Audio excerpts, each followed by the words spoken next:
Good morning, fellow punchers. Mickey D back with you here on Wednesday morning, about 10 past, quarter past 8.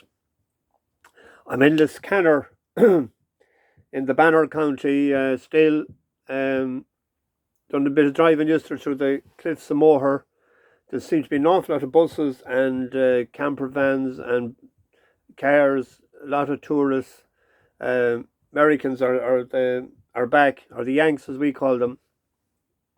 Into Lahinch, there was an awful crowd on the golf course as well, and it's a really busy town, Lahinch. I haven't been in it before. Only one thing wrong, no bookies, but had a bit teasing it in lovely little small cafe, Val's. I tend to go to the small little places when I'm on the road. And back then to Liscannor last night, and I was in McHugh's, had a great chat with Hillary. Her daughter actually is working in the racing industry in Melbourne. Her first job was with Gay Waterhouse. And that woman, Hillary, in McHugh's bar, she's going out to her daughter who is expecting their first baby. And she's going to the Melbourne Cup in Flemington the first Thursday in November. So she's looking forward to that. And I was in Egan's pub as well, lovely small little pub. A few locals in that, talking about GA, and finished up in the hotel, but it was late, it was 10:30, but there was nobody in it at all. Everybody seems to be in the evening, up early, out and at it, and gone about their business then late at night. So I'm recording this, and I'm going to go in for my breakfast. They're open at 8:30 for the breakfast, so I'll bring in the phone with me, get the Wi-Fi there. Nice winner yesterday in final orders. Handbrake was off, money was down, and ran well to set up a grand little double, maybe, I thought. But Rossi's Tara, I said there was a big if about it going back and trip, but I thought it would travel into the race better, but it just hadn't got the pace. And you could see the 2-milers just had more toe and pulled away. There's more of a stare, the other one. But I was disappointed. I think I'll be going to divorce court with that trainer. That's a few times we've tipped. We haven't even been placed, I think, but a few horses we tipped up of Mark McNiff's. So maybe it's not to be with him and the bus. Today, I won at Musselburgh, the 320 in the Portobello Cup. It's a 2 miles, 2 race and 28 yards. As the old saying says, you need to be able to stay longer than the mother-in-law on her first visit with one of the new siblings getting married to get this trip. It's a good opportunity, I thought, for Wise Eagle, even though it's carrying top weight of 9 stone 9. It's a 9-4 shot.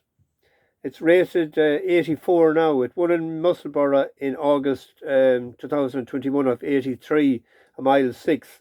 It has ran in Musselburgh 3 times. It won twice off, as I said, 83 and 79 before that, and to second as well. It's 8 for 25 lifetime, including a bumper win in Newcastle. So that was over 2 miles in on the go. So I think that has a good chance of that. We'll go 2 points win on Wise Eagle. On to Bellewstown in the 540. I wasn't singing last night, but I'm caught in the throat this morning. Stormy Jean. It's a 1 mile race, it's 18 declared. It's a 5-year-old filly out of Gale Force 10. And it won in August 2021 in Gordon Park. And Colin Keane was aboard then. It won off 58, and the handicapper put it up £14. Seldom you see them going up that much, but it was very impressive that day. So it was up to 72. 2 runs back off 63. It was eye-catching, I thought, a third of 18 in Naas. Its last run, it was well gambled on to 16s into 6s to suggest that they know it's back to a winning mark again. It's drawn 7, so that's not too bad. With Colin Keane, an experienced jockey, if he can get a good position. It has good toe to finish off the race. It's a 12-1 shot, a pint each way.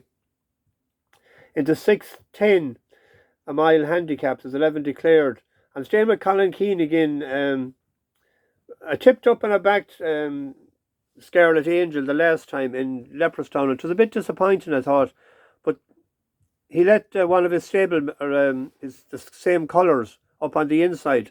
I don't think he was too busy that day, and he came very wide. But the reason I liked him, he was third of 8 in his previous run in Killarney, and I thought there was a race in him. Maybe I don't know. It's drifted out from 4 to 9 to 2, but I think it's worth the risk of a pint win. And in the 6:40, there's a great little sprint race. There's Harmony Rose, Curraheen Prince, and Jarvis are all reliable and consistent sprinters. Two of them are Jarvis and Harmony Rose. They are 3-year-olds. Curraheen Prince is a 4-year-old. But top of the ground should be more suitable to Jarvis.